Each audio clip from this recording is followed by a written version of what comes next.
नमस्कार दोस्तों, आप सभी का हमारे इस YouTube चैनल पे स्वागत है। जैसा कि आप लोगों को पता है कि अपने अध्याय है वो 24वां चल रहा है और 24वां अध्याय है, उसका पार्ट है ये 6वां है। इससे पहले हमने 5 पार्ट है वो पढ़ लिए हैं। उस पार्ट में हमने रक्त परिसंचरण तंत्र और हृदय के बारे में पढ़ा। इससे पहले वाला वीडियो था उसके अंदर हमने हृदय के बारे में पढ़ा। 24वां अध्याय है जिसका नाम क्या है? मानव का रक्त परिसंचरण तंत्र। अब देखो, इसमें आज अपना टॉपिक रहेगा हृदय चक्र। आज का अपना टॉपिक है वो कौन सा है? हृदय चक्र। हृदय चक्र होता क्या है कि जैसे मान लो कि हम ये कहें कि हृदय धड़कता है, तो हृदय एक मिनट में कितनी बार धड़कता है? 72 बार। ये क्या है? मनुष्य में स्पंदन दर 72 प्रति मिनट होती है। मतलब मनुष्य में स्पंदन दर कितनी होती है? 72 प्रति मिनट। अर्थात एक मिनट में हृदय वो कितनी बार धड़कता है? 72 बार धड़कता है। तो ये अपने को याद रखना है। एक तो ये प्रश्न। अब देखो, हृदय चक्र है वो क्या होता है कि जैसे मान लो कि ये एक चक्र है, ठीक है। अब जैसे ये चक्र यहां से प्रारंभ होता है, ठीक है। ये चक्र है, ये यहां से प्रारंभ होता है, यहां से प्रारंभ होके ये पूरा होता है यहाँ पे, और जैसे ये पूरा होता है तो यहां से एक नया चक्र प्रारंभ हो जाता है, ठीक है। तो हृदय चक्र होता क्या है कि हृदय के एक स्पंदन प्रारंभ होने से लेकर अगले स्पंदन के प्रारंभ होने तक के विभिन्न भागों में होने वाले परिवर्तनों को हृदय चक्र कहते हैं। अर्थात होता क्या है कि जैसे मान लो कि ये एक चक्र यहां से प्रारंभ होता है, ठीक है, तो ये पूरा होगा यहाँ पे, ठीक है, और यहां से दूसरा चक्र प्रारंभ होगा। तो इसके मध्य जितने भी क्या होते हैं? परिवर्तन, ठीक है। इसमें जितने भी परिवर्तन होते हैं उन सभी परिवर्तनों को क्या बोला जाता है? हृदय चक्र। तो देखो, इसके अंदर आपको परिभाषा कैसे नोट करनी है ये नोट कर लेना कि हृदय के एक स्पंदन प्रारंभ होने से लेकर अगले स्पंदन के प्रारंभ होने तक के विभिन्न भागों में होने वाले परिवर्तनों को हृदय चक्र, मतलब हृदय के जितने भी भाग हैं उसमें जो भी परिवर्तन होते हैं उसको हम क्या बोलते हैं? हृदय चक्र। अब देखो, जैसे मान लो कि ये एक चक्र है, ये चक्र है कितने समय में पूरा होता है? तो 0.8 सेकेंड। यह चक्र कितने समय में पूरा होता है? 0.8 सेकेंड में। मनुष्य है, उसमें स्पंदन दर कितनी होती है? 72। मनुष्य में स्पंदन दर कितनी होती है? 72 प्रति मिनट, ठीक है। तो ये इसके अंदर देखो दो इंपॉर्टेंट प्रश्न है। एक तो क्या है कि 0.8 सेकेंड एक चक्र पूर्ण होता है। हृदय चक्र होता क्या है कि एक चक्र के प्रारंभ से लेकर अगले चक्र के प्रारंभ तक जितने भी परिवर्तन होते हैं इसके विभिन्न भागों में उसको हम हृदय चक्र बोलते हैं, ठीक है। और यह चक्र कितने समय में पूरा होता है? 0.8 सेकेंड में। मनुष्य में स्पंदन दर कितनी होती है? 72 प्रति मिनट। अब देखो, हृदय चक्र है, किस प्रकार से हृदय है, या हम ये कहें कि हृदय चक्र पूर्ण होता है। तो हृदय चक्र है वो एक हृदय चक्र पूर्ण होता है वो कितनी प्रावस्थाओं में होता है? 2 प्रावस्थाओं में, ठीक है। एक हृदय चक्र कितनी प्रावस्थाओं में होता है? 2 प्रावस्थाओं में होता है। अब दोनों प्रावस्थाएं कौन कौन सी होती है? इसको हम क्या बोलते हैं? एक तो होता है अनुशीतलन, एक तो क्या होता है? अनुशीतलन, और एक क्या होता है? प्रंकुचन। पहला तो होता है अनुशीतलन और दूसरा होता है प्रंकुचन। जैसा कि आप लोगों को पता है कि इससे पहले वाला वीडियो था उसके अंदर हमने हृदय की संरचना पढ़ी, ठीक है। हृदय की संरचना किस प्रकार होती है? मनुष्य के मुट्ठी के आकार की संरचना होती है। तो मान लो कि जैसे हृदय की संरचना है, हृदय में यदि अनुशीतलन और प्रंकुचन होता क्या? एक सामान्य अवस्था में रहता है। जब हृदय वो सामान्य अवस्था में रहता है तो उसको तो हम क्या बोलते हैं? अनुशीतलन, ठीक है। और जब हृदय क्या हो जाता है, संकुचन, हृदय के अंदर क्या हो जाता है, संकुचन हो जाता है या संकुचन की प्रावस्था होता है, हम ये कहते हैं विश्रांत अवस्था या विश्राम अवस्था, सामान्य अवस्था में रहता है तो उसको तो हम क्या बोलते हैं, अनुशीतलन बोलते हैं। और प्रंकुंचन किसको बोलेंगे, जब वो क्या हो जाएगा, संकुचित हो जाएगा। अब देखो इन दोनों प्रावस्थाओं के आधार पर, इन दोनों प्रावस्थाओं के आधार पर हृदय के अंदर कितने प्रकार की चरण पूर्ण होते हैं, जैसे अनुशीतलन और प्रंकुंचन। तो हृदय है, हृदय में कितने पाए जाते हैं भाग, 4। कौन कौन से होते हैं, 2 तो क्या होते हैं, आलिंद होते हैं, ठीक है, और 2 ही क्या होते हैं, नीले होते हैं। हृदय में कितने भाग होते हैं, 4 भाग होते हैं, जिसमें 2 आलिंद होते हैं और 2 नीले होते हैं। तो अब दोनों आलिंद में क्या होगा, अनुशीतलन होगा। पहले तो आलिंद में अनुशीतलन होगा, उसके पश्चात आलिंद में प्रंकुंचन होगा। उसके बाद में क्या होगा, नीले उसके अंदर अनुशीतलन होगा और उसके पश्चात क्या होगा, नीले के अंदर क्या होगा, प्रंकुंचन होगा। तो यह प्रक्रिया किस प्रकार होती है, तो देखो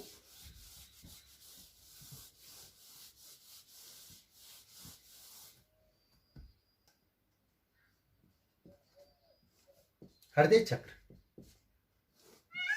ठीक है, हृदय चक्र है। इसके अंदर देखो यह प्रक्रिया सबसे पहले हम पढ़ेंगे आलिंदु का अनुशीतलन। पहला कौन सा होगा, आलिंदु का अनुशीतलन। दूसरा कौन सा होगा, आलिंदु का प्रंकुंचन। दूसरा कौन सा हो गया, आलिंदु का प्रंकुंचन। और तीसरा कौन सा हो गया, नीलियों का प्रकुंचन। और अंतिम चौथा कौन सा हो गया, नीलियों का अनुशीतलन।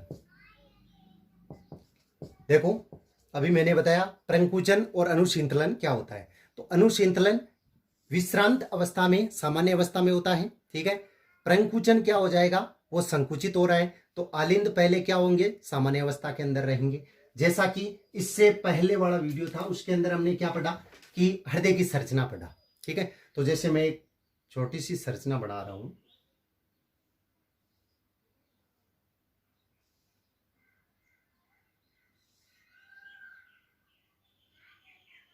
इस प्रकार से, जैसे मान लो कि ये संरचना है ना, ये हृदय है, ठीक है, हृदय की संरचना। अब ये हृदय क्या होगा, इसके ऊपर वाले भाग क्या होते हैं, आलिंद होते हैं। ऊपर वाले भाग क्या होते हैं, आलिंद होते हैं।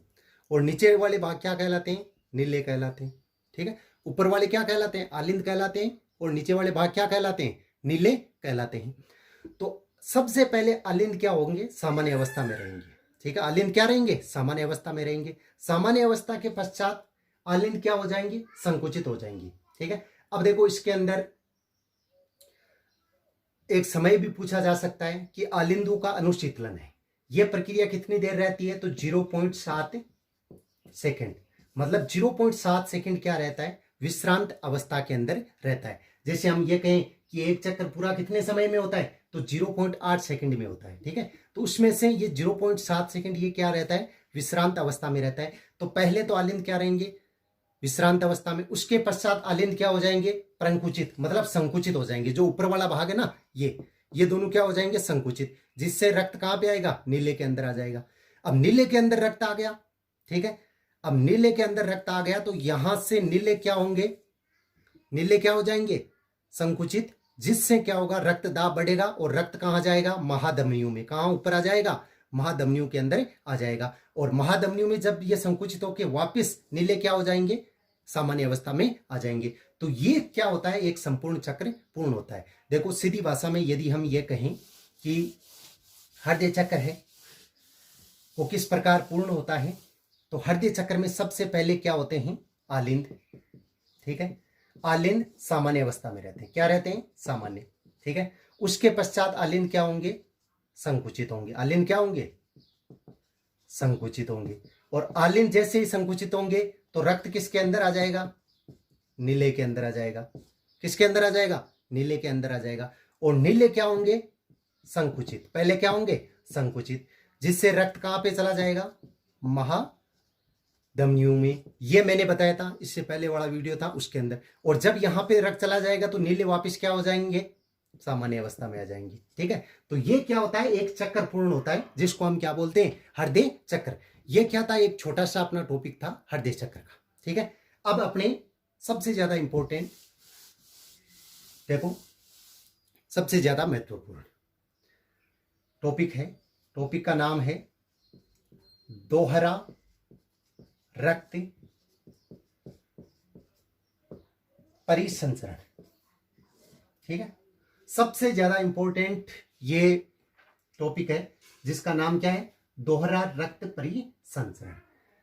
दोहरा रक्त परिसंचरण होता क्या है, सीधी सी भाषा में यदि हम कहें कि मनुष्य होता है, मनुष्य, उसमें किस प्रकार का परिसंचरण पाया जाता है, दोहरा रक्त परिसंचरण। अब मनुष्य में दोहरा रक्त परिसंचरण क्यों पाया जाता है, क्योंकि मनुष्य के हृदय में रक्त है वो कितनी बार गुजरता है, 2 बार गुजरता है। कैसे गुजरता है, जैसे मान लो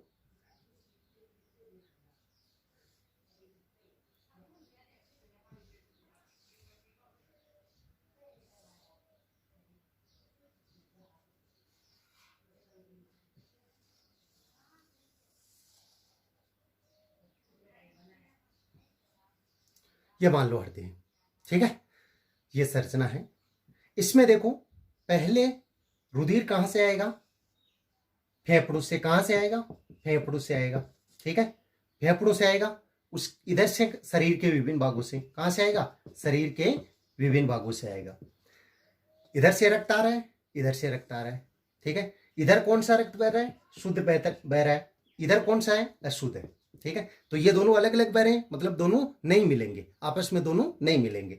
तो इधर से बह रहा है, इधर से बह रहा है, यहां पे क्या आ जाएगा, नीले के अंदर आ जाएगा। आ गया नीले, उसके अंदर रक्त आ गया। अब नीले के अंदर रक्त आ गया तो अब आने के बाद में यहां पे रक्त दाब बढ़ेगा, रक्त दाब बढ़ेगा, जिससे रक्त कहां पे जाएगा, वापिस ऊपर जाएगा। कहां पे जाएगा, महाधमनियों में। कहां जाएगा, महाधमनियों में जाएगा। कहने का मतलब, एक बार तो देखो रक्त आ गया हृदय के अंदर, इधर से रक्त आया, उसके पश्चात ये रक्त वापिस गया। ठीक है, तो रक्त है वो हृदय में से कितनी बार गुजरा, 2 बार गुजरा। कितनी बार गुजरा, 2 बार गुजरा। इस कारण से इसको क्या बोला जाता है, दोहरा रक्त परिसंचरण। कहने का मतलब, यदि रक्त है वो हृदय में से 2 बार गुजरता है, ठीक है, तो उस प्रक्रिया को हम क्या बोलते हैं, दोहरा रक्त परिसंचरण। अब देखो, जैसे नोट्स के रूप में हम लिखते हैं तो क्या होता है कि जितने भी स्तनी हैं उसके अंदर आलिंद और नीले पाए जाते हैं। क्या पाए जाते हैं, आलिंद और नीले पाए जाते हैं। ठीक है, अब क्या होता है कि इस आलिंद और नीले पाए जाते हैं, इसी कारण से हृदय है उसमें अशुद्ध रुधिर है वो इधर बह रहा है, और शुद्ध रुधिर क्या बह रहा है, उधर बह रहा है। मतलब ये दोनों है वो अलग अलग रूप से बहते हैं, दोनों एक साथ में नहीं बहते हैं। ठीक है, तो परिभाषा अपने दोहरे रक्त परिसंचरण है उसकी किस प्रकार लिखनी है कि एक पूर्ण परिसंचरण पथ में, एक पूर्ण परिसंचरण पथ में रक्त हृदय में 2 बार गुजरता है तो परिसंचरण की ऐसी अवस्था को दोहरा रक्त परिसंचरण कहते हैं। परिभाषा किस प्रकार से लिखनी है, परिभाषा किस प्रकार से लिखनी है कि एक पूर्ण परिसंचरण पथ में रक्त हृदय में 2 बार गुजरता है, परिसंचरण की ऐसी अवस्था को हम क्या बोलते हैं, दोहरा रक्त परिसंचरण बोलते हैं। यह तो क्या लिखनी है, दोहरे रक्त परिसंचरण की परिभाषा लिखनी है। ठीक है, अब देखो, दोहरा रक्त परिसंचरण है उसका पथ किस प्रकार से होता है, दोहरा रक्त परिसंचरण का पथ मतलब रास्ता है वो किस प्रकार से होता है, दोहरा रक्त परिसंचरण में रक्त है वो किस प्रकार से गुजरता है, हृदय उसमें से किस प्रकार से गुजरता है। तो मान लो सिराएं हैं, सिराएं क्या करती है, रुधिर को शरीर के विभिन्न भागों से लाती है। ठीक है, उसके पश्चात जैसे धमनियां हैं वो क्या करती है, शरीर को विभिन्न भागों से तक ले जाने का कार्य करती है। तो सिराएं क्या करेगी, सिराएं रुधिर को लाएगी, कहां पे लाएगी, आलिंद, और इधर से भी सिराएं क्या करेगी, रुधिर को लाएगी, कहां पे लाएगी, आलिंद में। दाएं और बाएं आलिंद हो गया। ठीक है, अब क्या होगा, कि ये संकुचित होगा तो रुधिर कहाँ पे आ गया, नीले के अंदर आ गया। इधर ये संकुचित हो गया तो रुधिर कहाँ पे आ गया, नीले के अंदर आ गया। अब ये दोनों संकुचित होंगे तो रुधिर कहाँ पे जाएगा, इधर जाएगा। कहाँ पे जाएगा, महाधमनियों, महाधमनियों। कहाँ जाएगा रुधिर, महाधमनियों में। और महाधमनियां है, वहां से रुधिर कहाँ पे जाएगा, शरीर के विभिन्न भागों तक पहुंच जाएगा। तो ये होता है दोहरा रक्त परिसंचरण है, उसका पथ, मतलब किस प्रकार से वो हृदय के अंदर से गुजरता है। अब देखो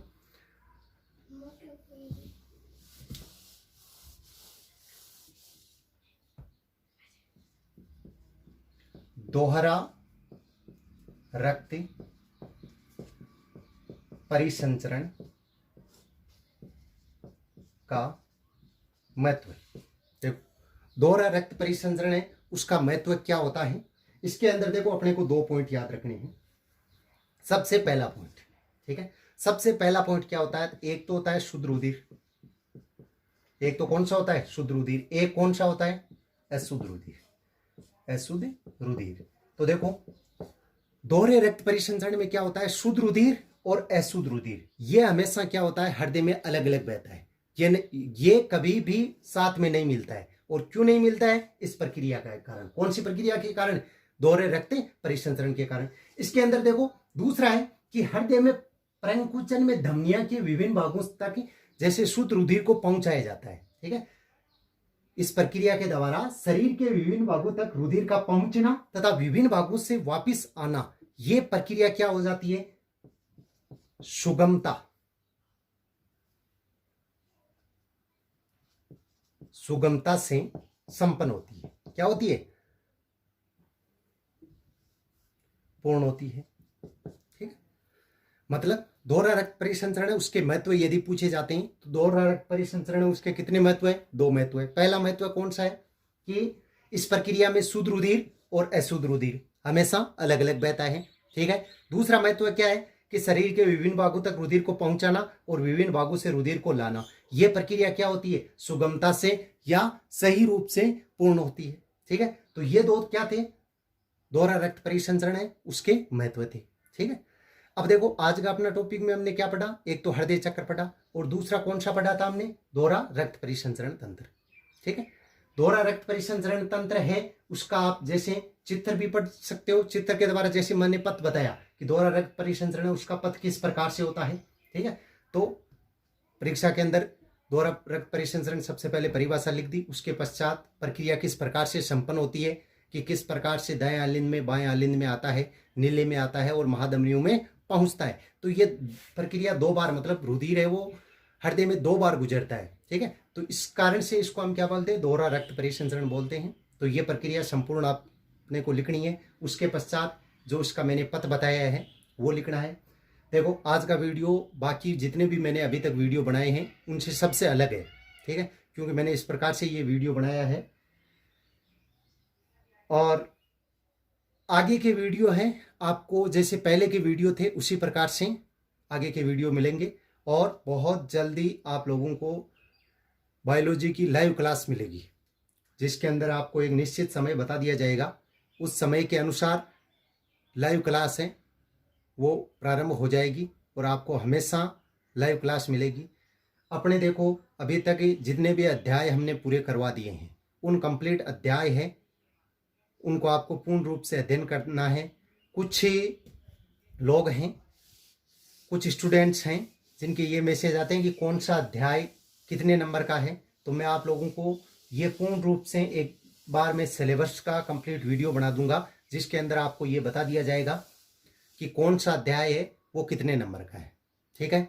तो आज के वीडियो में हम इतना ही पढ़ेंगे। आगे के वीडियो में जैसे अभी तक देखो 24वां अध्याय है, उसके अंदर हमने 6 पार्ट पढ़ लिए हैं, एक लास्ट पार्ट आएगा 7वां, जिसमें ये 24वां अध्याय है वो खत्म हो जाएगा, तो इसको पूरा देखना है। एक बात मैं ये बता देता हूं कि मैंने अभी तक जैसे पहला अध्याय, दूसरा, तीसरा, चौथा, ये तो मैंने सबसे पहले स्टार्ट में पढ़ा दिए हैं, ठीक है। तो इनके वीडियो आप देख लेना, प्लेलिस्ट बनी हुई है उसमें भी देख सकते हो और ऐसे भी देख सकते हो। उसके पश्चात ये बॉटनी के वीडियो थे, ठीक है, बॉटनी के अध्याय है पहला, मतलब ये पहली इकाई है, ये मैंने कंप्लीट करवा दी है, जिसके वीडियो पीछे दिए हुए हैं, तो आप ये देख लेना। उसके पश्चात मैंने 21वां अध्याय करवा दिया, 22वां करवा दिया, 23वां करवा दिया है और 24वां है, ये चल रहा है, जिसका केवल एक पार्ट बाकी है जो आपको बता दिया जाएगा। ठीक है, धन्यवाद। वीडियो को लाइक करें, शेयर करें, अपने जितने भी दोस्त हैं उनको ये वीडियो शेयर करें। धन्यवाद।